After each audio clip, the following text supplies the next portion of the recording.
12th rodeo.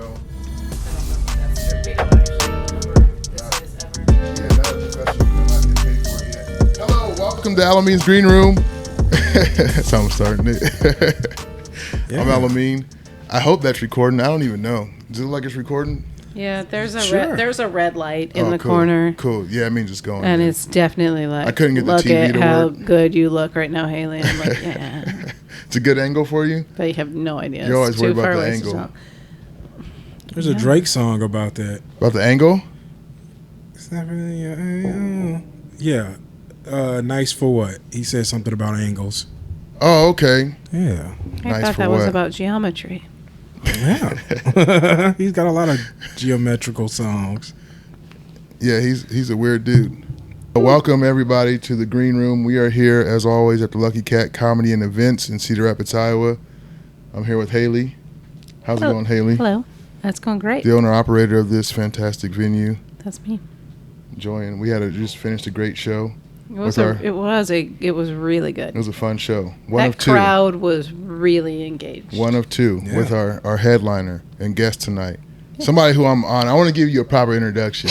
Because, listen, when Nobody I first else has started deserved this, one. But there's only two people who have really earned a proper introduction in my eyes as far as guests. When Haley first asked me about this, she was like, who you want to get on the podcast? And, you know, me being fucking head into space, I think I said Joe Rogan. So, realistically, he's on next week. You're right. Yeah. Realistically, who I wanted to get, I've already had one. He's already here, actually. That was He's Donnie. just walking around. Rogan, what the fuck, bro? I had Donnie Townsend, and then the other one now is Dante Powell. Yeah. I feel like, in my opinion, those are the two funniest people in that I've been able to share a stage with or a mic with. And so I'm honored that you're here.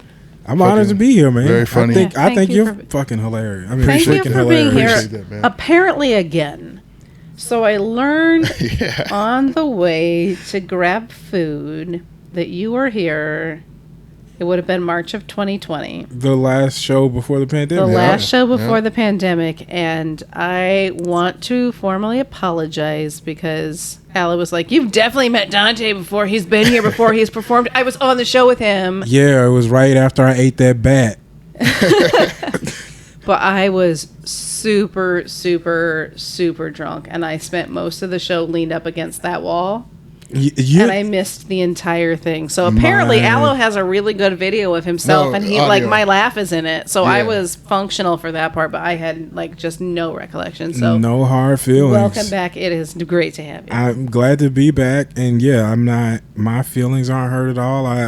That was a really fun show. I rode out with some other Des Moines comics, and we had a great time. Yes, I know Sid Toll and somebody else. I don't remember who, but yeah, it was a good time. Yeah, it was like marketed as some type of battle between we were Central do Iowa like versus Des Moines or some shit. Yeah, Eastern Iowa, weird. Central Iowa. It was we came ready to fight. No, I'm kidding. Blades and shit. Yeah, man. And then they found out you guys were pussies, so it didn't even matter. You are what you are. Yeah, man, this is dope though but this is different because it's like, as far as people that I've met in comedy, there's no one really I have more in common with as far as being a black dude. Also being someone who's a professional truck driver. Yep. So many things. I saw your shirt earlier, and I was going to ask if that was your employer or if that was just a shirt. Yeah, so I work part-time at TMC Transportation. I'm a CDL instructor. I was a trucker. I drove over the road for a couple years. Then I was like regional and local for a few years. Then comedy happened. And then because I was just sitting at home all day during the week, I was like, I could do something else with my time. So I found a part-time job that mostly retired dudes have. And so it's me and like a bunch of people in their 60s and 70s teaching people how to get CDLs. And yeah, it's fun as hell because I get to work with these really old. They're gonna be so mad when they don't watch this. Right. But it's a podcast. Yeah. My phone's on fire. But like I actually have a coworker. Her name is Marcy. She's in her 90s and she's still an instructor. Wow. Yeah, they That's did not a real thing. I promise. They did a profile on her not long ago. They were like, "Where do you see yourself in 5 years?" She's like, "Still working." I was like, "I bet that's not what's actually gonna happen." Is she just a classroom instructor, though, or is she getting in the truck still? She's on the road. She's in the trucks with the students. That's fucking amazing. You know what's crazy is when I got my CDL from Kirkwood, they had this picture of this super old lady, and they were trying to show it. The instructor told me, because when I first started, I would shift real hard. Like I don't know why, I would shift so hard and aggressive. She's like, "You don't need to be so aggressive with the stick. Look at this old lady do it. Loosen your grip a little. Yeah. You'll be happier." Yeah, and she was just pushing the Peterbilt. Large March. What's a large March? That's what we that's all y'all guys, those pretty Pete's. I see them too, but we out here. They're governed though, like everybody else is, right? 60. We're 65 now. 65? Yeah. That shit's annoying. Sorry we're doing all this trucker talk, but it's this is why I was excited to have you on. Literally why you're here. We can talk trucker talk, we can talk comedy, we can talk being black in Iowa doing comedy and look, I'm here raising in the sun shit. I'm here for all of it. I can smile and nod a lot. And I can tell you I recently learned from Aloe about lot lizards, so that's my trucking knowledge. Hey, I was telling someone about lot lizards earlier. There's a Campbell soup factory in Maxton, North Carolina, and there's a small gas station truck stop just outside the factory, and during the day it's just like a regular run-of-the-mill piece of crap convenience store. But at night, it's overrun by lot lizards, and boy, overrun and just crawling around. I mean, it's like if you look at the Yelp reviews for the store, it says, "Just so you know, as soon as it's dark, get ready because the lot lizards are coming." Wow! And so there must be a organization or a bunch of pimps out there. It's weird when you see them. It's a weird. You'll see. Why is there a Cadillac amongst all these semis parked? I'm not gonna lie. I kind of want to do a ride along just so I can see this in action. You want to see a lot lizard? Yeah. I mean, all it is just scantily clad, weird looking. Like I feel like they're like bottom of the barrel of sex workers. I don't know. Well, I mean, the ones in the middle of nowhere, like you see them at like the big truck stop on I-80, which is like not close to anything. Yeah. Have you ever? It's not where the top tier prostitutes go. Yeah, because I've actually, when I was over the road, I like stayed at the Iowa 80 a few times. I never really saw lot lizards in Iowa. I've seen very few, but they're more out of the state. Definitely Illinois, but I've seen a couple in Iowa. There's not as many as other places for sure. Yeah, and I think Walcott is like they don't fuck around just because they're super big and super. And it's corporate. like it's the real deal over there. Yeah, it's so almost too big for lot lizards. It would be a lot. You have to have on some like nice walking shoes. Right. Yeah, that lot's way too big. It's a monstrosity. And you probably have to go out far to get truckers who would flash those lights. So that's the process. Oh, that's the signal. Yeah, if you're just walking around, sometimes they knock on doors. I guess I don't know. They do. I've never had. Or maybe I did have my door knocked on once, just once. It's happened a lot. For yeah. See, I wasn't out there over the road like that. See, that's why I wanted to talk to you about that. How long were you out there? 2 years, like 2009 to. Like, how long would you stay out though at a time though? Oh, like 2 weeks, and then because the company was shitty, they'd leave me out for an extra week and a half, and it just. That's what I always feared. The most I was ever out was like a week, and that's it. Man, I was always home. Like there is nothing in the world like sleeping in your own bed at night. Man. Trucking teaches you like to be thankful for a family to come home to, and your own bed. It's crazy. Yeah, man. I'm way too big for those trucks. Like unless you got one of those extended sleepers with a nice queen or king size bed, I can't do it. Man, I had a it was I guess a full size mattress. Really? In one of them. In a Pete? What kind of truck this is I never drove for TMC, so like this was an old International, and it was a full size bed. So it was just pretty. It was wide enough. Yeah. But I remember, like, I had no room for anything else. Like, everything just went. That's a trade-off storage. Yeah, and so it was just trucking is one of those things that, like, if you want to do it, go for it. I'm never going to recommend it to anyone. But it's also one of those things where it's like I also have a job where, like, I sit in a truck. I'm basically a, like, glorified GPS. Yeah. And I get paid, like, more than, like, I see all these, like I'll see someone being like, yeah, they need to raise the minimum wage to $15 an hour. And I'm like, damn, like, they start at $25 an hour for you to sit in a truck and give directions around Des Moines.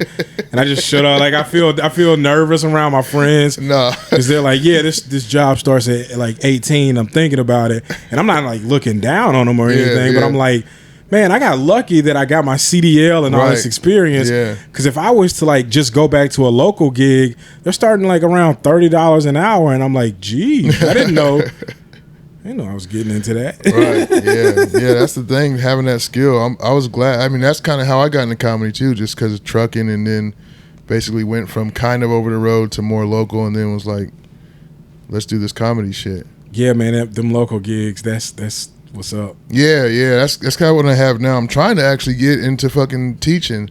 Kirkwood recruited me. I don't know if I should talk about this on here, but anyway, they recruited me. It's out there now. Yeah. You can to be an bleep out instructor. the name of the school if you want. You know I don't edit, Haley. Yeah. Do you like, you want to do it though, right? Yeah, to be a trainer, just because it'll get me on days. I work nights now, and that's what kills me. You can't do comedy and work nights. So every other Saturday, I can't even do shows. I've been saying no to so many shows. People probably don't even like asking me anymore. It's like, yeah, I've been trying to switch on days, but it's really irritating. That instructor life ain't bad, bro. Yeah, I know. The other thing, like, after a while, they're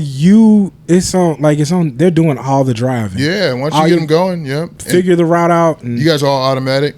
Oh, yeah. Yeah, it's cake. Just make sure you take wide turns. That's all you gotta worry about. Bro, it's unreal. Like, I worked today before I came here, and I just took, I call it the 4-county tour, where I take my guys through, like, Polk and Story and Boone and some other county. I don't fucking remember.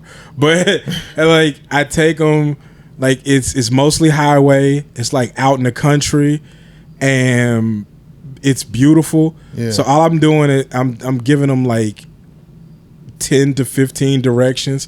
You need to make a left here. You need to make a right here. Right. Watch your speed. Just whatever. And it's beautiful because, again, I don't have the responsibility. Like, at my last job where I was actually driving, I was still making pickups and deliveries all day, and then I have to go on the dock and separate freight and move it around. Oh, shit. That's a fine way to make a living. Like, again, that paid really, really well. But if I can take, like, a $4 or $5 pay cut and have, like, way less stress, because people are always like, you're not scared the guys are gonna, I'm like, if they're not driving with me to look, I trust me more than I trust them. Yeah. So if I'm looking at, I see when the stuff is coming. Right. I was the other day I'm riding with this guy, and I'm like, brake. He's not listening. He's just continuing at his speed. Go brake. A car pulls in front of us, makes a quick right into a gas station. Yeah. How did you know that was coming? People are dumb. Yeah. You get used to it after a while. Yeah, I was telling someone that's all it is, anticipating shit. That's something you learn to do out there. And so they want to go really fast. I understand that, like, slowing it down a little bit is going to make it actually go faster for you. Man, yeah, I'll take the slight pay cut for the lowered stress gig and the freedom to do what you love. Yeah, it's beautiful. That's my next step. But they got a pool of people they already hired, and I don't know. I applied anyway, so now I'm in the pool. Hey, just waiting on them. Just waiting on them to call me, and I can jump on that. Waiting shit. on one of the old dudes to die out. Pretty much, yeah, or freak out, because some people can't handle the stress of teaching people. Like, you got to be calm to be able to teach people, especially because people. I know I was nervous as hell when I first started trucking, just the size of it, you know. So when you're doing, did you learn through a class? Yeah, I went to trucking school in Little Rock. Okay. Bro, my coworkers are absolute crazy people. It's like 3 of us that's chill. The rest of them be like the old school ones. Bro, they are ridiculous. I had a coworker named Dave, and he was out with this student, and he was like, "Where you from?" Dude was like, "I'm from such and such Virginia." He's like, "Do they have a Burger King there?" He's like, "What?" He's like, "Do they have a Burger King there?" He's like, "Yeah." He's like, "Good, you need to go apply."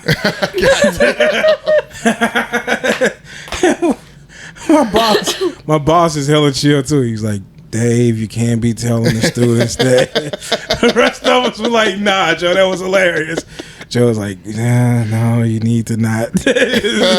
Like nothing throws Joe off, but he was like giggling to himself. We're like, "Yeah, Joe, that's kind of nuts." And then like the rest of them were just like, they'll go out with me and be like, "Oh, thank God you're not yelling at me because, you know, one of these other instructors, all he does is yell and it makes me nervous." I'm like, "Yeah, you know, if I keep you under control and you calm, that's going to make you a better driver." Yeah. Whole time, I just don't care. They got insurance. Don't hit anything, man. That's my rule. Yeah. Don't hit nothing. Yeah, it's weird. I bet they hire like that. They probably hire some crazy ones and then hire some calm ones just to balance that shit out. Because I had the same amount. I had probably 50% crazy instructors and 50% just calm. Older dude was just chill as fuck and never yell. But then I had people who were like ex-fucking veterans and just psychopaths. Like, take it easy, bro. Yeah, what are you doing here? These dudes take it seriously and they be ready to go. And there's less reason to now, I feel like, because everything's automatic. It's automatic, yeah. I'm sure you got Pete's and they're probably fancy with the lane departure warnings and all that other shit and adaptive cruise control and all that. These trucks are very close. They're already driving themselves. I be telling people that all the time. Mm-hmm. But they're pretty much driving themselves now. I had a student the other day who was like, because you get a beep when you're following too closely on someone. Fucking annoying. It is, and it like kept going off. I'm like, it's not gonna stop. Yeah, just slow down. That's what it's telling you. He was like, I feel like I'm going slow enough that, like, if they were to stop and we were to stop, we'd be. And like before he could even say we'd be okay or fine or whatever he was gonna say, the people in front of us slammed on their brakes, and my man panicked. He like both feet on the brake, and we barely made the stop. And I was like, "Damn, bro." Now you know. He was like, "You weren't worried?" I was like, "That you're going home, not me. Like, I got my CDL. Like, if they fire me, I'll go get another job. Right. This accident is on your record." Right. So they got to have their CDL before they get into the thing there at T. Nah, we have a class. We get you your CDL, and then we also have an apprentice program where if you come with your CDL, we can hire you on. Wow, that's pretty dope, man. I think CRST does that, but I only hear bad shit about that company. I have not heard a single good thing about driving for them. You know a company's bad when you were like, "I'm just gonna sit this conversation out." We run up CRST and you're like, "Fuck them." Yeah. You're not even in the industry. They some hoes. I have nothing meaningful to contribute here except that I know that's not a good company to drive for. So you were doing stand-up before trucking, or trucking and stand-up? So I started trucking in 2009. I was like 21. I had just dropped out of college. I needed a job. It like worked out, and then I did that for a couple years. Then I moved to Iowa, and I was still trucking when I moved here. And then I just happened to find stand-up after I got here, and so it kind of. Why did you move to Iowa? You were born in Louisiana. I was born in Texas, but I grew up in Louisiana. You grew up in Louisiana. And so, in 2009 or 10, okay, this is a weird story, but in 2008-9, I was living in San Antonio.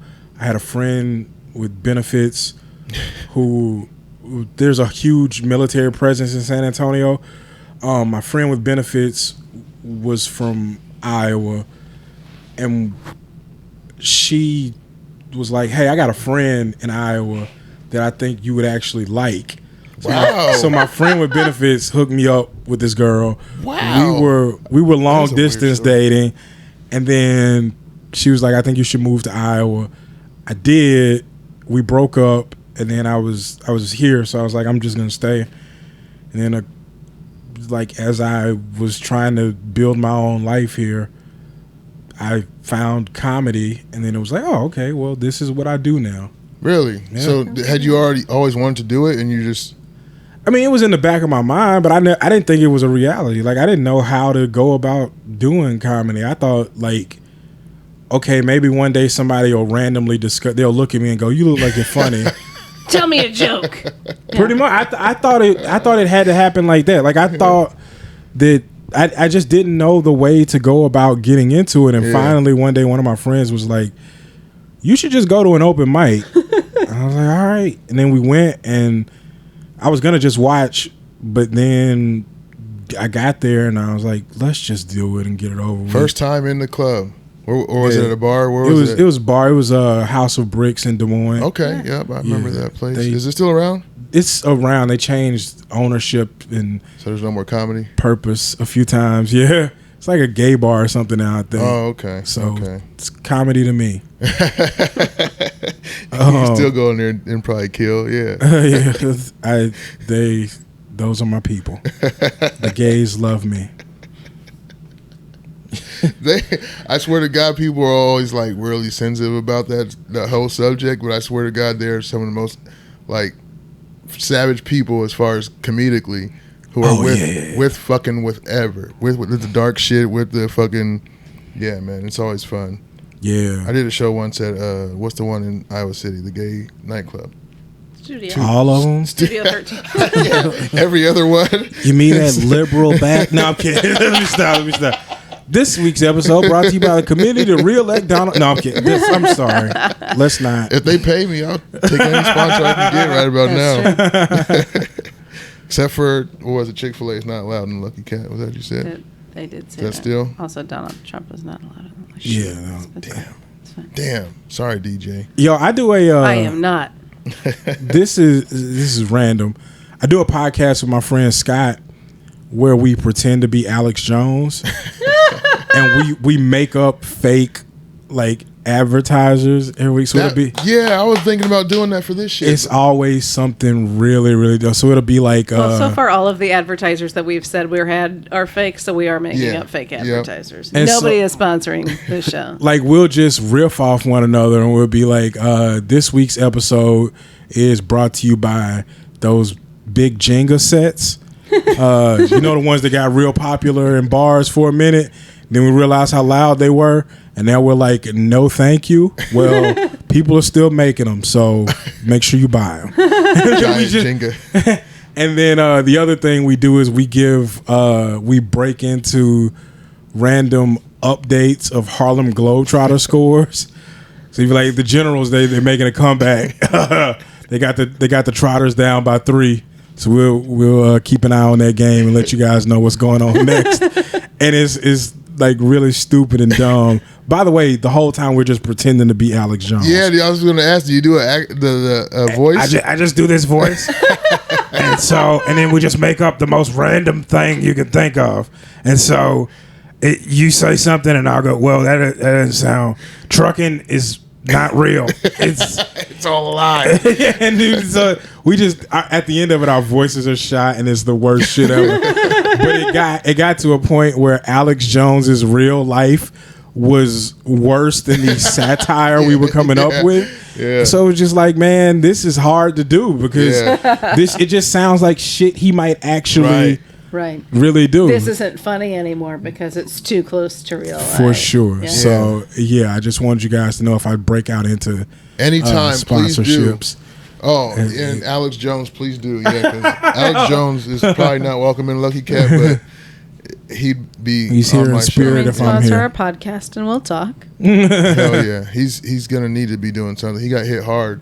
Yeah, that lawsuit, they hit his ass hard. Bankruptcy, bro. Feel terrible for him. It's rough. You just gotta watch what you say sometimes. I guess so. So what kind of, like, you're here at the Lucky Cat, but what other comedy things are you doing? Like, what's your comedy business look like? Well, I had Are you been traveling around a lot, or are you? I had been, but I'm I'm having twin daughters in September. That's another thing we can talk about, having kids now. Yeah, you're both about to be dads. Let me just clarify. These are your first kids? Theoretically. I made this whole thing up. I'm gay. So these are my first children. I had just been, like, I was kind of a road dog. Like, 1 week I'd be, opening for Cedric the Entertainer at a Funny Bone or an Improv and be like, act like this is the best thing ever. Yeah. And the next week I'd be in like Lucas, Iowa and like Makokata, Iowa, and like I'd make X number of dollars with Cedric that weekend, and then the next weekend I wouldn't make that much. I'd be on a different thing, but I'd be like, okay, well, 100 here plus 200 there plus 100 here plus 300 there. Eventually, I realized, I was like, why don't I just actually call in my friends who are willing to put me on their shows and go make like good money with them, and then at the same time, like, buy myself the space to grow my own thing and come to somewhere like a Lucky Cat where now hopefully the people who saw me tonight like me and they are now supporters. Yeah. And I can still grow my own thing while like making a living at doing this. So I guess to answer your question, like, I had been doing like one thing here, one thing there, one thing here, one thing there, and now I'm starting to transition to, I'm probably just going to do 1, maybe 2 weekends a month at the most on the road, especially with the kids coming. Sure. And then I'm just gonna have to try to make sure the one thing I do is worthwhile, or if I'm doing 2, I'm doing like 1. So like October, I'm gonna be working a weekend at Comedy Club on State in Madison, Wisconsin. That's so dope, man. With Gary Goldman, who's one of my favorites. Cool. He's the dopest. He's the best. Yeah. That room is dope too, man. Yeah. That's like one of my places. Like, I have clubs where I want to just be on the stage, and that's one of them for sure. I'm excited. It's gonna be my first time, and that's like dope. I've heard nothing but great things about them, so I'm really excited. And then like November, I've got a weekend with Kyle Kinane in Kansas City at the Improv, which I've done that before. It's a great room. I love that place, but it's like I had to kind of transition away from like just take every show to try to scrape up to whatever my goal is, to just going, you know what, set your goal and then go get the goal. Like, stop playing and like do quality over quantity. That's pretty much. And it's time, though. I feel like, how long have you been doing? You said you started when? 2014. Okay. So about 7 years. 7, 8 years. Yep, 7, 8 years. It's time. You got you've always had, you got the skills and everything. So it's levels to this, I think. And you're just at that next level to go to that space where you need to be. Right. Yeah. Right now I'm at a cool place where I feel like I can headline any room, but that I like also, because what I learned growing is that like the feature spot is always the best spot. Like, it just always is. You get a decent amount of pay. You go up there and put your best like 15 to 30 out and shine, and you don't have to start the show off. You gotta opener to do that for you. All you're trying to do is get them to the headliner, and so it's like I get these opportunities to work with these other headliners who are like shine, man. Like Gary, when I work with him, he's like, be great, man. Like, kill it. That's and dope. Those are even Kyle, he's like, God damn, dude, you're making me work. And I'm like, whatever, man. Like, don't do that. Like, you know you're fucking great. But it's like, it's a subtle compliment, though. You know, I appreciate it, but it's also a thing of like, you're gonna be fine. Like, relax. And he knows that too. I feel like shitty comedians who are like national headliners won't take someone like you on the road because they don't want to follow that. Trust me, I've heard stories of that. I've dealt with that. The thing that like is always weird for me is that like I've got people who like work with me and they're like, I want to come feature for you. and it's always tough because like, so like, if you're working with me and I'm headlining, I don't care if you do crowd work, but I always try to tell people who work with me as features, like, don't get in the habit of doing crowd work because nobody else wants that. Right. Mm-hmm. Like, and it's like, if you become too reliant on it, you're never going to develop an act. You're never going to be able to like do the thing that the people who are actually making big booking decisions want, because if all I can rely on you to do is crowd work, I don't know that I'm going to have this crowd here next week. Yeah. What if they're not into whatever you're doing? So, and you don't know if they don't know who the headliner is going to be. Some headliners don't do any crowd work, and if you get in front of someone who's doing crowd work, then the crowd feels like they're part of the show. Yes. And I've heard a lot of people talk about they don't want someone doing that shit because then it opens up a can of worms. It starts hecklers going, and people want to be engaging. It's kind of like that gal that was in the front row tonight. She was, it was really good. They've been all here a lot, but yeah, But then once you started interacting with her, then she was like, "Oh, he wants me to keep talking. I'm going to keep talking." You know, the funny thing is, even if I hadn't interacted with her, she was going to talk to. Yep.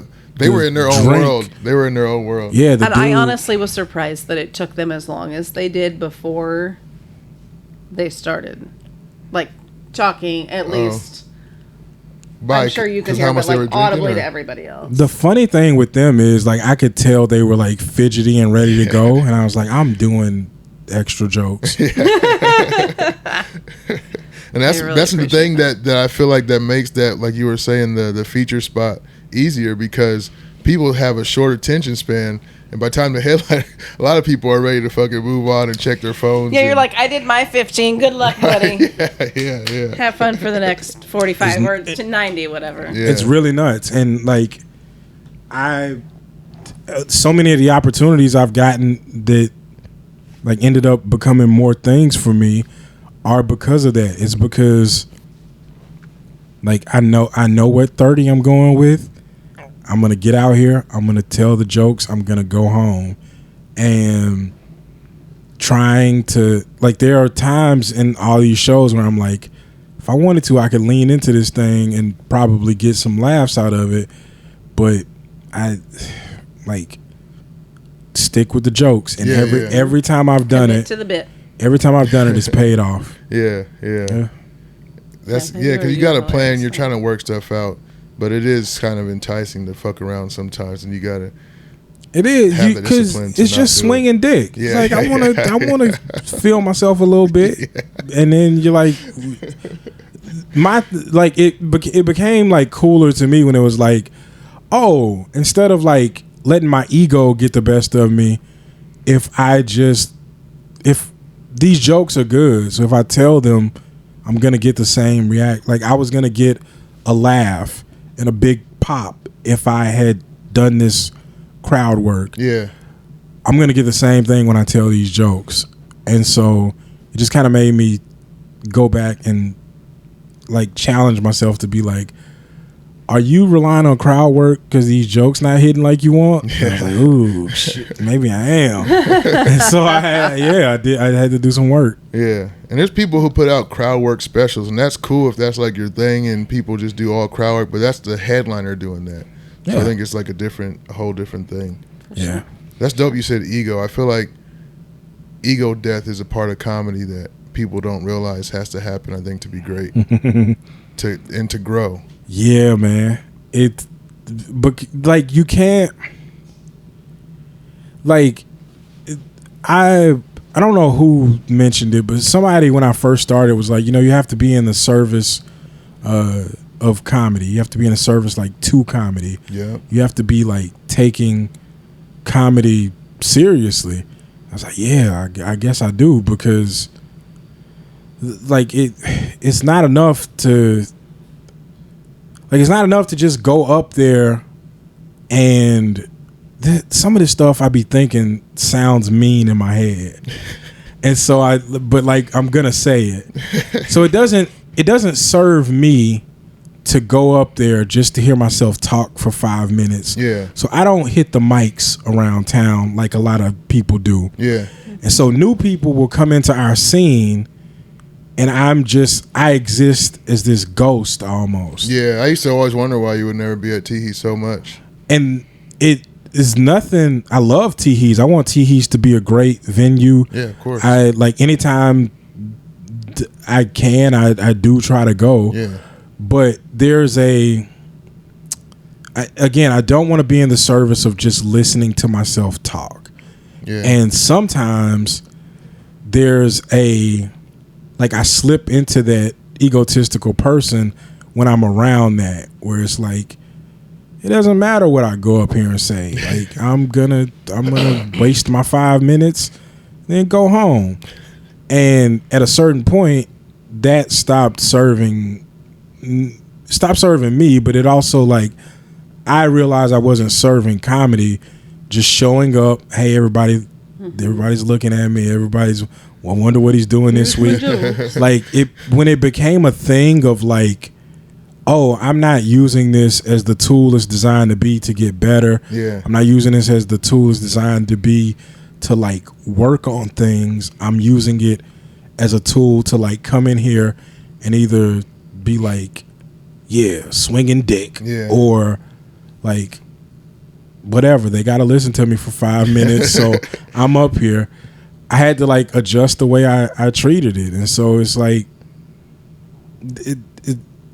it's like I'm still putting the work in. Like, because that's another thing is people would kind of look at me and be like, well, why does he get this? Why does he get that? Because they just didn't see the work. They didn't see that, like, that's gross to me. Yeah, because like what it would be is they would be doing. Let's say we had 3 mics in town. You get 5 minutes at each one. That's 15 minutes to work on new material every week. Well, if I booked a weekend of shows, that's 4 shows for me where I'm doing 30 minutes each. That's 2 hours on stage I'm spending. Yeah. And I'm putting at least 15 of that 30 into like building. Yeah. Then I'm still like I'm on the rapid version of what I'm trying to do. Yeah, people got to understand there's levels to this shit too. Good luck. You're right? Yeah. Trying to get people to understand that. Yeah, but people got to understand once you get to a certain level, hitting mics isn't a thing because it's not beneficial to your craft. Right. Yeah, It just can't be. Waiting for all that time, and like you said, not only doing 5 to 3 minutes in some like bigger cities and shit. Mm-hmm. Like, and just, I don't know. It can be just a distraction and swinging dick. Like, I can see that just coming. That's the beauty of like the great clubs in the country, like the Cellars and the store and all that, is that those guys who are in there, they're doing 15-minute sets. Yep. Mm-hmm. And like the premiere mic at Teehee's is helpful in that way because you get to do a longer set, but it's also just the thing of like, when you've got heavy hitters doing 15 and they're like actually doing work, it makes it so that like I've only got like, let's say I got 3 minutes of something I actually want to work on. Yeah. Well, if I've got 4 minutes of tried and true stuff that I'm going to open with, this is my new stuff that's been going pretty well. Okay, that's 5 minutes I passed off. I'm going to throw these 3 minutes in after this. That's 8 minutes. I'm more than halfway done. And then I've got like a couple of bits in my back pocket that like, okay, if I want to throw an extra 5 minutes on of stuff that I'm actually doing work to, cool. But if not, and I want to, coast out of here on something smooth, then I got a chance to work on that chunk of material, but I cushioned it. And it gave me space to kind of play around. I tried a new tag. Right. I tried putting the punchline at the beginning. I tried just whatever it's going to be to work this bit out. And it, again, like when you're new and someone's telling you only got 3 minutes, you're like, what the fuck? Like this is unreal. Right. But if you can take care of that 3 becomes 5, becomes 7, becomes 15. And then you you find the way that you want to craft it and you make it your own. And so, like, you're right, it's levels to it, but good luck making someone like. So you guys you have a mic here, right? Yeah. Have you gotten the email yet from the person who was like, hey, I want to come out to the open mic, but I really think I need 20 minutes? Only one so far. Really? I haven't heard about that. Mm-hmm. That's funny. That's like a common thing. And he did come in. He did his 5, but then later he sent a message and he was like, man, I really don't feel that you got the full experience. I was like, oh, buddy, I heard plenty from you. I heard more than I ever needed to hear from you. The audacity of some people, man. That's crazy. Yeah. I bet if you polled like mic runners around the state, they'd be like, oh, God, so many. I've never heard that. Yeah. Wow. Yeah, that's so funny. I was really surprised. Who thinks like that? That's crazy. I can't remember man. if you were here that day. I wonder who it was. You can tell me off, Mike. Yeah, I will. Yeah. I've had people come up to me after mics, like, be like, "Yeah, man, I just feel like I needed a little more time. Like, if I could have gotten 15 minutes instead of 5, because I really need to explain." Yeah. Like, ooh, boy. It's not the way any of this works. That's why I like Kill Tony. You get that 1 minute, and then that's it, man. Fuck out of here, man. Mm-hmm. You can either kill or not, and that's it. You don't need a whole lot of time to fucking be funny, man. When how far in did you think to where you were like, this is what I want to do? I don't know, man. Like, I had gotten pretty like deep into it, and like I had done some like cool shit before I was like, all right, let's go ahead and we at least need to file taxes, okay, like that kind of thing. Yeah. But it like, cause I still don't like, if I don't do another show ever, well, aside from Here Tomorrow. But if that's my last show, I've already done more than I thought I was ever gonna do. So like now it's just icing on the cake, and so it makes it a lot easier to like not. It makes it easier to really enjoy what I get, but it makes it hard to pinpoint like marks. Yeah. So like when I look back on things, I'm like, well, shit. Like, was it when I got to open for Pauly Shore, or was it the first time I headlined Comedy Corner in Minneapolis? Like, it's all these things. Not to like sound braggy, but like it. Fucking brag, my dude. but it's not. It's just one of those things where it's like, okay, all these things I love and I'm like super thankful I got a chance to do. Like, where? That's a good question. Where was it that I was like, okay, this is for real? Because, well, I don't mean just like for real. I mean, well, first, I mean for real too, but I also mean like first, like passionate, like when you first felt the passion to want to keep doing it and keep. I want to pursue this instead of just like I'm just gonna hit mics and see what I can. But like this is something I want to really do. Did you kill the first time you went up? Nah, I didn't bomb, but I did okay. Yeah. I don't think I had a like aha moment. I got it. You're conscious and aware of yourself enough to not just say kill. No. I kill like, sometimes. If you had bombed, would you have tried it again? Like the first time you went up, if you had bombed? That's a great question. Probably so. I probably would have wanted to challenge myself. Yeah. But like the thing is, I just wrote like one non sequitur, just a really long bit that I thought was really clever, and it had its moments, but it was, it was first time open mic shit. Yeah. Did you record your first set? Yep. Yeah. Do you record all your sets? No, not anymore. I used to, especially when I first started, because I didn't expect to be doing it at this point still. Yeah. I thought I'm going to have 10 videos of me doing stand-up that I'll show my grandkids one day. Yeah. And then, like I said, it goes back to the question. I never had an aha moment. Like, I just kept going to mics, and then people were like, hey, you want to do this show? Right. And then the next thing I knew, like, it was like, oh, hey, I'm sorry, I'm not gonna be able to make that show tonight. Apparently, I double booked myself, and then it's like, oh shit, like I didn't realize. Like my friends were like, hey man, you starting to really pick up the shows, and I'm like, oh shit, I am. And I have been doing this like 5 nights a week. That's weird. And yeah, because I just wanted to do it. Like I'm just like, yeah, like put me on every show. Say yes to every opportunity. Right. And if that, like, why not? What do you have to lose from doing something like that? Exactly. And it was really fun, and I loved it, and so I guess, you know, early at the point that I started booking shows with regularity, and then I looked up one day and I had double booked myself. I was like, okay, this is right. This is starting to pick up in a way I like, and this is gonna be cool. Now, do you write? Do you like sit down and write? Do you have a time when you sit down and write, or you just come up with shit and jot it down? A little bit of both. Like especially if I'm excited about something, like if I see something on the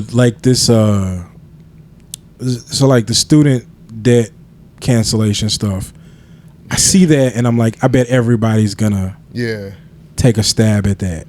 Yeah, this weekend in America, like that's the hot take. So Just like Roe v. Wade a few weeks ago. Yeah. So you know what I did the other day? I sat down and tried to find every video Hunter Biden has posted of himself smoking crack. And I was just enthralled. Like even I didn't ever see any. What? I didn't know this was out there. What? There are no Hunter Biden is addicted to crack in the same way he is addicted to recording himself smoking crack. Because apparently every time he gets the urge, he's like, yeah, I'm going to smoke some crack right now. But first, let me make sure my lighting is good. Roll that tape. Fire this up. Where's my ring light? He got the clacker. Take one, smoking crack. And boy, just go to YouTube, put in Hunter Biden smoking crack. You're going to find this is what I'm falling asleep to tonight. Numerous videos of this man smoking crack. And that's been what's been motivating me. So like I sat down and I was like, I could write jokes to this. I could like try to sit down and write it out.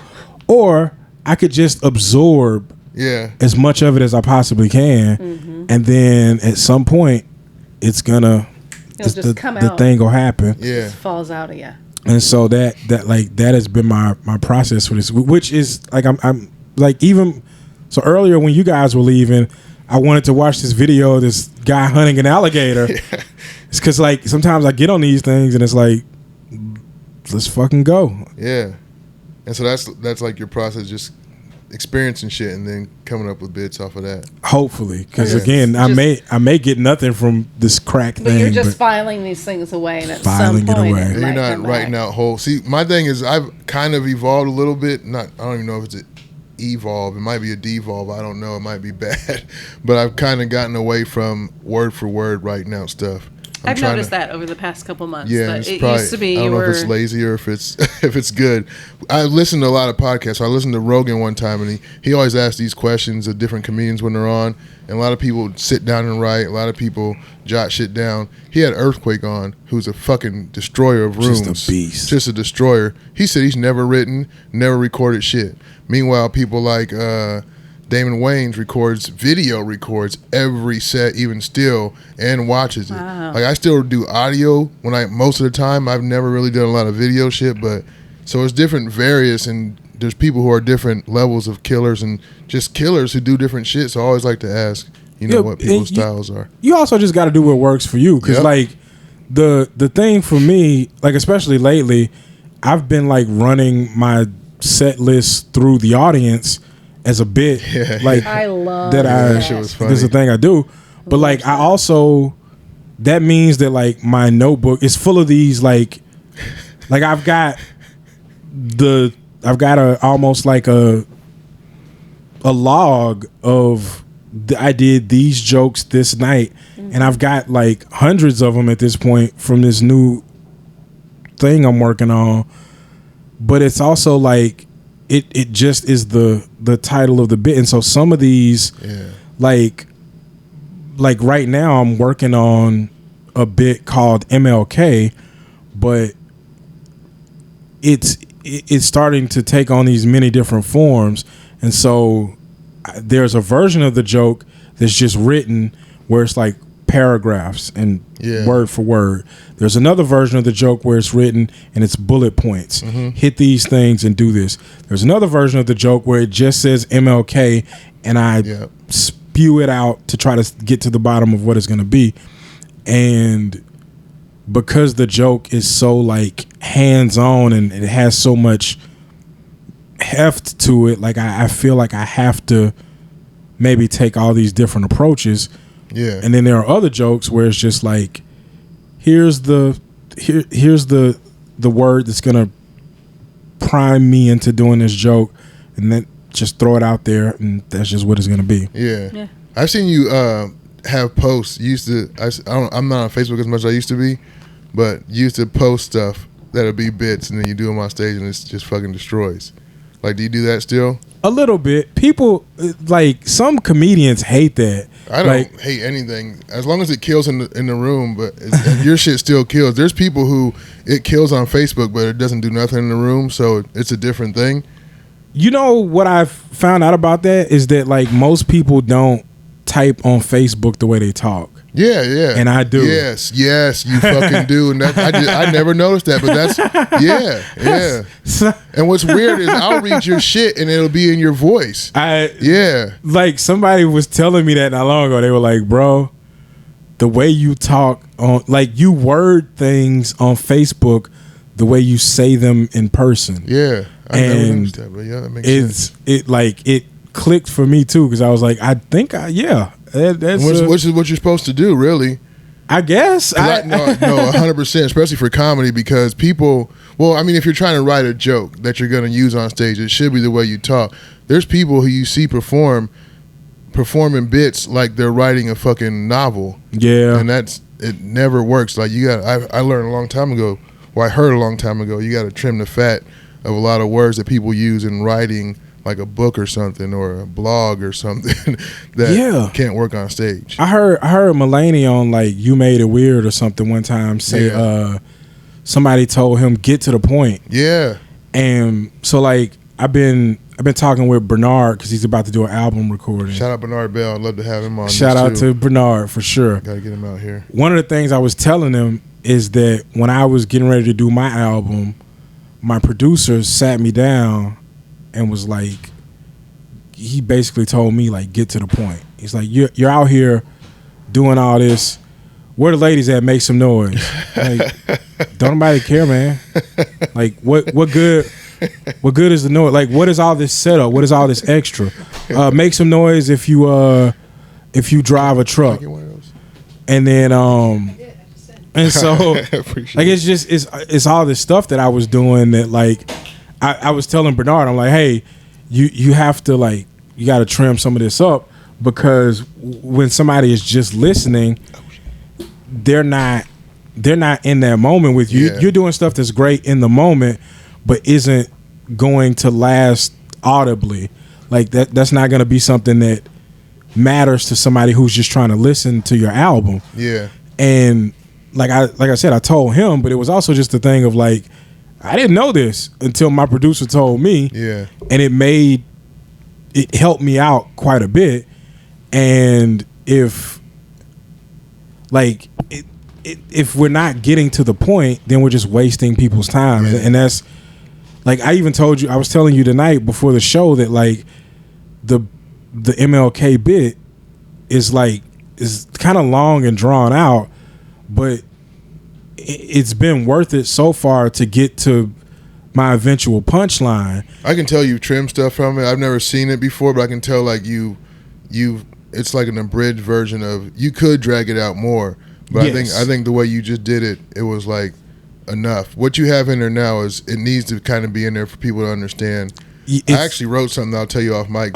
Sweet. That mic, a little tag that you could probably throw in there. I love tags, but yeah, for me, I have been trimming it, but the beauty of the beauty of that joke is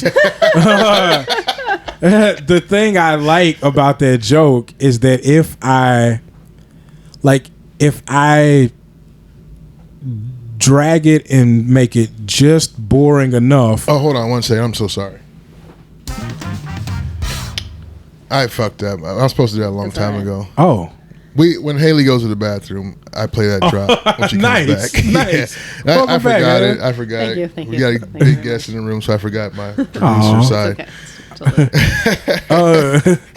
Totally. No, you're I was not good. gonna complain about it. But so if I make the joke boring enough, the point of it is just that, like, when I eventually get to that punchline that is absurd, it drops the bottom out of it, and then it goes, okay, now I can take the absurdity as high as I want it to go. And that really helps. And so it's just a like odd thing you start to pick up on as you do it more, and it's been like fun to watch, but it's also a thing of like, well, I want to trim the fat, I want to get to the point, but I also want to still be able to experience this low, and then this high. Okay, yeah. Sure. Are you planning on doing just just gonna be an album, like just audio only? No, I think we're gonna shoot the next one. Yeah, let's go. Yeah. Let's go. Good for you. We'll see. Fuck it. I mean, yeah. Where man. did you recorded your first album at the Mill, right? Yes. Okay. In Iowa City. It's a great room. May its memory be a blessing. Rest in peace. I got to perform there too. I saw Who I See there before I started comedy. W. Kamau Bell. I saw him. Oh, there. nice. Yeah, it's pretty dope. Yeah, man. Do you know where you're gonna record it? I want to do it. I want to do it in Iowa. I don't know. Bernard is doing Teehees, so I don't want to oversaturate the market with Teehees specials. Right. But that's one to consider. I've considered XBK in Des Moines. That's a dope room, man. It's really dope. So I don't know, man. It's gonna depend on like when I get it to the point where I'm like, okay, I'm ready to do it, and then just figuring out like where I'll be able to get the most asses and seats. Quite honestly, yeah. What do you have a title for it yet? Too Horny for Church. I skipped that joke tonight, but I'm probably gonna do it tomorrow. But yeah, hell yeah, I'm excited for that joke. Oh, the Lucky Cat. I'm the Lucky Cat. I want to maybe do it there. Nice save. How dare you? No, I like. You know what's funny is that like that. Dope, man. I know how that looks. But then I also like 100% when I walked in here tonight was like, oh, I would love to do the special here, and I just didn't mention it. Yeah. When you asked me just now, and I was here like a little bitch. Is this your first time here since it switched over? Since the yeah. You know, you're in a room with someone you got a crush on, and like, you got any crushes? You're like, I like I'm Alicia that way Keys. in front of a jukebox. If somebody's like, "Oh, go to the jukebox and play a song," I'll walk up to the jukebox and it'll just be like blank. I'll be like, "I've never heard a song before in my life. What is music? No idea." Yeah, that'll be so dope, man. Yeah, that's really exciting. This place is really dope. Cool. Thank you so much. I appreciate that. Thank you for having a dope venue. It goes a long way. I tried really hard. I'm trying really hard. Yeah, hell yeah. It's always a work in progress. So you're gonna you have an idea when you want to record it though, right? Because you said you're close to it, right? Well, that's the thing. Like, I know I'm probably not gonna do it this year. I'm gonna take like most of November, December off just to like kick it with my kids. Yeah. But like 2023, I'd like to get back into the swing of things and like not be deep into the year before I do it, because it'd be nice to like maybe get it out next year. And I know I'm gonna take a minute to like get it edited and all that good stuff. So hopefully like spring next year. That's the tentative date I'm giving myself. But I'm also like I have loftier goals this time. Like, it's not enough to go number one. I want to chart on Billboard. It's not enough. I went number one on Amazon and iTunes. That was great. I love that. First person in Iowa to go number one. I love that I got a chance to do that. Dope, man. But like the thing that I love about that album is that it made the NPR's like best comedy albums of 2020. Holy shit, that's dope. Yeah, me and Kyle Kinane, man. But there's a list of I think it was like maybe 10 to 15 albums that year. Wow. And it was the year of the pandemic, and like I guess I didn't know how far reaching NPR was, and then they like released that, and the next thing I knew, like the numbers were like next level. Yeah. Like, oh man, this is nuts. And their listeners are gonna support shit and buy shit, anything they say too. And they're loyal, and there are people that I still have like random Instagram follows where I like post something and someone's like, "Hi, this is funny," and I'm like, "Where did I meet this person?" And it's like I didn't meet them on the road. That's one of those NPR follows. Yeah. It's like, damn, like they are for real. They're national. Yeah. For real. And so, yeah, man, it's just. It's a cool thing to have that already, but like now it's like let's sustain it. Let's see what. Yeah. Let's set lofty goals so that we're reaching for something, not just like because a lot of people will say like I'm just gonna do my best and put it out there and whatever happens. Yeah. And that's definitely the actual approach, but it's also a thing of like I didn't know that was a possibility, and what I want to do this time is find even more things that I don't know it's possible. I don't know that it's possible to make an album good enough that it gets this thing. Right. I want more of that. Mm-hmm. And especially having already had that success with the first one, you gotta kind of have goals to fucking step up, man. Yeah, let's man. go. Yeah. Let's talk about fucking fatherhood. This is crazy that I feel like having a baby this year in the Iowa comedy scene is hack at this point because there's so many people with babies, man. You gotta get yourself in the game, man. I do. I have one on the way, dude. Wait. Yeah, you didn't know that. Put your apron on. Yeah. Wait a minute, time out. That's why I said it's hack now. Yeah. When I haven't even announced it. December 15th. Yeah. Okay, so wow, so you like little girl, yeah. Congrats, man. Yeah, appreciate it, congrats, man. Congrats, I'm shook, congrats. Bro. Especially when I first found out. I'm calmer now, but when I first found out, I was shook. Oh man, that's dope. How did you feel when you first found out about it? I've been pretty calm through the whole thing because like I knew what the consequences of having unprotected sex were. For sure. Like I knew that the whole time. My situation's a little different because I knew those consequences, but I didn't think it was possible. Because we had been trying for years. We did this whole study thing and fucking it's like a whole story. And we were in this group study thing where it's like we were given either placebo or a thing that's like zinc or some other supplements that's like supposed to help boost your count and all this shit. Mm-hmm. So I don't know. That didn't work. What worked, I think, was both of us getting in better shape, and then it just happened, like surprise motherfuckers. So we weren't expecting that at all. Not like we weren't not trying, but it's crazy. Similar. So when we found out that it was twins, that's had to be because I would freak, dude. Because she was like, "What?" And I was like, "Oh, okay." All right, that's what it is. You can handle shit, but so they're like, okay, they're measuring a day apart. So what that means is like with them being fraternal and it being a day apart, probably conceived. Different dads. Probably. That's how it works. But they're like, so this is probably like two separate occasions a day apart. Wow. I'm like, I didn't think that was possible. That's New Year's Eve and New Year's. I knew exactly when it was because that's how that went. And so it just like once it because we weren't trying, we just weren't not trying. Yeah.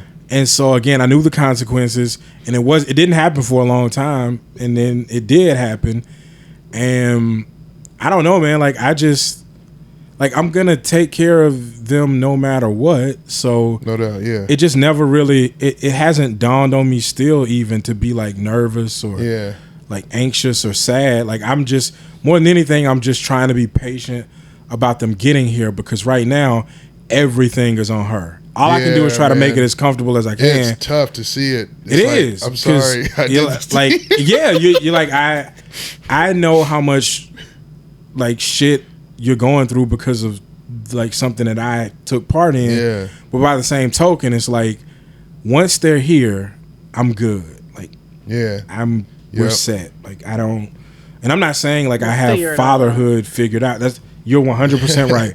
I'm not saying I have fatherhood figured out. I'm saying I'm going to figure it out. And more than capable of figuring it out. Yeah, 100%. And so like, yeah, man, I'm shook. Yeah. I'm happy for you, dude. Appreciate it, man. Let me ask you this. So my good friend James Doyle, him and his wife are having a son. And he was kind of like, dang, dude, like you nervous about girls?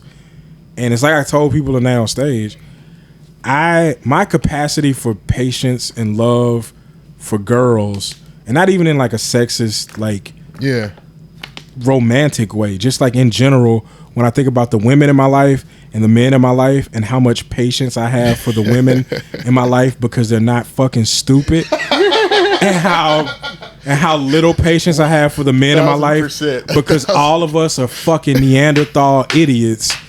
It's nuts. And so like knowing that they're girls, I'm like, this is like a weird, morbid thing that I think. But I always had the thought that like, if I had sons and something happened to me before they were 30, I'd feel like they were in a world and they'd be lost. If God forbid something happened to me the day after my daughters are born, I feel like just giving them my genetic makeup, they're gonna be fine. Wow. And that's like a tough. I don't ever want that to happen. I want to be here.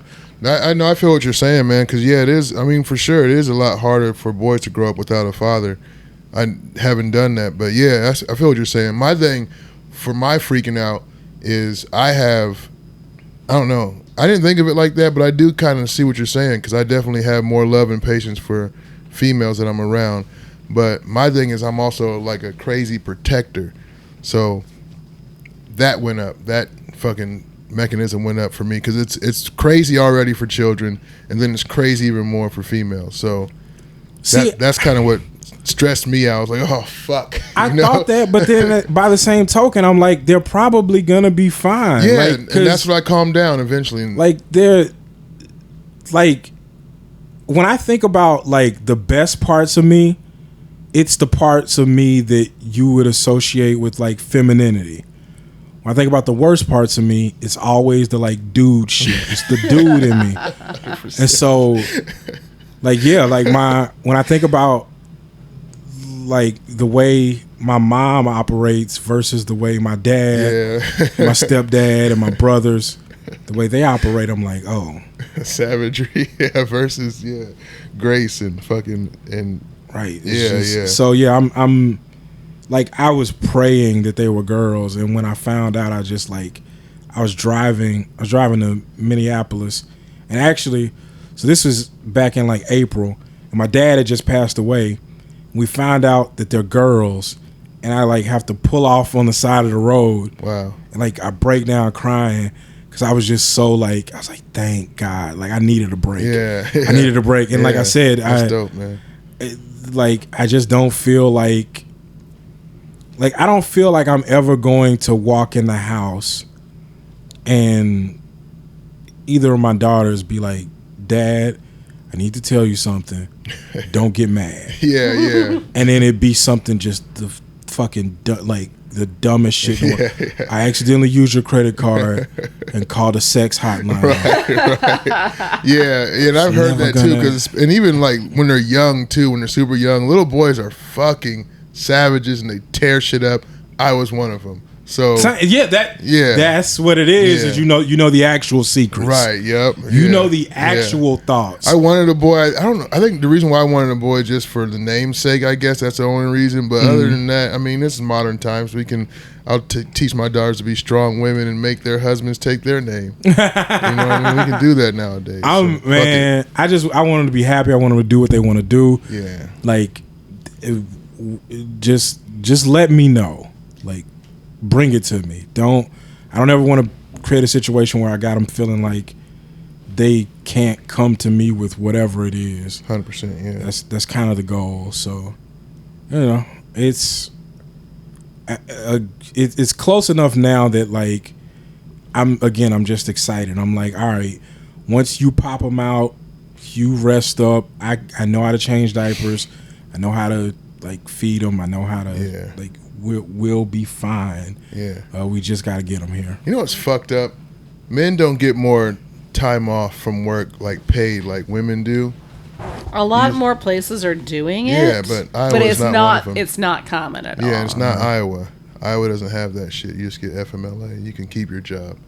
But I feel like once the woman gives birth, she needs to be resting, and dad needs to be doing the work at home. Yeah, doing the baby stuff. Yeah, man. I'm taking 2 days off work, and then I'm going back. Actually, 3, I guess. The day they're born, then 2 more days, and then the weekend, and then I'll be back at work on that Monday. So is this a scheduled thing? You know when they're going to be here? Unless they come early, sure. September 14th is the date. So, wow. Yeah, just a couple weeks out. I know. I've been trying. Like, so I actually had surgery. Had a weight loss surgery 3 weeks ago. That I was supposed to. 3 weeks ago? 2.5. The 8th, August 8th. Okay. And I was like, I want to get it done before they're here, so I have some time to heal. Yeah. But then, like, recovery didn't go the way we thought it was gonna go, and so it's been strange because I don't feel like sick or anything. It's just been a weakness. Like I'm not as you just don't have the same energy level. But I'm also like I'm literally running on like negative calories, so it makes sense. I almost did that shit too, man. When I heard the stuff you had to do prep, people consider it and they act like it's like cheating, but in order to be able to do it, you have to do a bunch of shit before that. Basically, it's like you fucking are on a diet. Dude. It was nuts. I'm like, I can't even commit to this. The whole reason why I want to do it. It's still nuts. So like 2 weeks beforehand, I was on a 1,200 calorie diet. I got surgery on the 8th. I was on a liquid diet for 2 weeks after that. Miserable. Yeah. Right now, I'm on a pureed diet. So everything I eat has to be pureed. Okay. Miserable. I'm on that until September 5th. Then I'll move on to soft foods. And so, like, just trying to get all this stuff together while we're preparing for them has been nuts. Luckily, her parents have been super helpful. My mom is going to come up a couple weeks after they're born and stay with us for a minute. Nice. Since I got to go do some road shows. But it's just it's a thing with me where it's like, again, like I just want to get you here safely, and like the more I think about like once they're here, then it just becomes so much easier to say, go to bed. I got whatever this is gonna be. If they're gonna cry, if they need to be fed. I can't breastfeed them, but I know how to mix formula. Yeah. So like at this point, they're my responsibility in that way where it's like I watch these TV shows and I hear these men often talk about how like they almost like make it sound like a badge of honor how uninvolved they are. And I'm like, what part of you is that? Because for me, like I don't value that. I don't value not being able to, cause like, do you already have a name picked out? Yep. So it's baby Haley. So she was. We did too. It was tough because they're twins. Yeah. And cause she had always liked one name that we're actually going to use one of them, but she had always liked this name, and then now there's two, and it's like, well, what are we going to do? And it's like, well, we need to see if they're boys or girls, because the names are unisex. We would have been fine. Yeah. But then it's just like once they had names, it was like now I'm in this. Yeah. Right. It feels like a more real thing. Otherwise, it's like otherwise it's just like an abstract concept, like twin sure, A and twin B. Right. Sure, there's two babies in your uterus. I got that, sure. But then when you're like, oh, baby Haley, then you're like, oh shit, that's real. I always had a female name. I never really had a boy name. Like ever since I wanted to have kids, I had a female name just That's picked out. really weird. I had since you didn't really want a girl. It's weird to me I know. that you had a girl It's name just picked out this whole time. it's melody, and I've always my first love is music, so it's always been. Oh, nice. I planned for twins, which is like because it was gonna be melody and harmony was gonna be the plan. Hey, okay. So, but yeah, just one, and that's gonna be it. But you know, there might be a secret one in there. Nope. We've done the ultrasound several times, checked all angles and stuff, and can confirm it's a female. Man, look, I'm so glad they're twins. I'm getting a vasectomy as soon as I can. That boy. Like, one and done. It makes it because the original plan was even if this had just been a singleton, we were going to be one and done. Yeah. But like So like I grew up with my mom and stepdad, and my stepdad's family, they're the Findleys, which is Findley. Mm-hmm. And I always thought if I have a kid, I would like to name it Findley Turner Powell, which Turner is my mom's maiden name, my last name, my dad's last name, Powell. Mm-hmm. So now it's twins, and so we're looking around, and my family is just kind of like, well, what you gonna do now? And so she's like, well, my mom's maiden name is Hanson. Or no, I think I brought it up to her. I was like, well, your mom's maiden name is Hanson. What if you do Hanson and Finley? We can call them Han and Finn. It'll be fun. Even if they're boys or girls, that'll work. Mm-hmm. So she's like, well, someone told me for Hanson they like the nickname Sonny. I was like, whatever works for you. We got it. So then we go, okay, well, we're going to swap. Since Finley is my thing, Hanson is your thing, we'll swap our mom's middle names. Yeah. So we got her mom's middle name is Jane, my mom's middle name is Lene. So we got Finley Jane, Hanson Lene. Boom, we're done. And like I said, at that point I'm going, oh, like they're my daughters now. Yes. Right. Those are real people that we have put an actual name on, that we put thought into. Yeah. It hit me at the ultrasound when I saw the face, the 3D image of the face. I was like, oh, wow, this is like... ugly. They are terrifying. It's creepy, dude. It's creepy. Like, it's the weird, especially the 3D one, because it's like all pink and fucking and like the ones when they're closer, like yours are about to come out. So if you got one now where it's like, oh, this is what my baby's gonna look like in 2 weeks when it's born, and it looks more like a fully formed human. But when they do them very early on, why do they do? It's like they want to scare people into being like they let you gotta hope your genes are really good. Out of clay. Yeah. And I'm like, I don't know how to sculpt. Some alien shit. Yes, it's those not my favorite. Really. I feel like they're getting better, but they really creep me out. Yeah. She saw it and she's like, "Oh, this is your twin." I was like, "No, I don't look like that." Like wide nose. Wide. No. That motherfucker. God, I was just thinking that. That's the first thing my wife said. You can see it on the arms. Yeah. Look like a fucking sandcastle. He's sculpting. Get out of here. Oh, man. Hell yeah, man. Well, thanks for being on. Let's plug your fucking Too Horny for Church. Come look for that in spring. Yes, watch. That's gonna be dope. And get Squirrels. What is it? Squirrels Get Fat. Squirrels Get Fat. Shit's funny. It's really funny. Please really check it out. Yeah. Let me know what you think. Absolutely. Email me moose.rattler@gmail.com. Let me know if you think the album was good, bad, or whatever. Rate the jokes. Give it a 1-star review. What?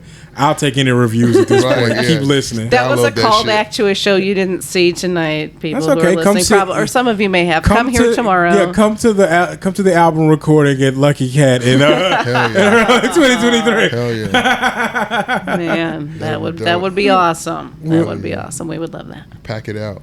Yeah. Hell yeah. Yeah. Well, thanks for being on. Thank you so much. Really. Dante Powell, everybody. This was so much fun. Give it up for him.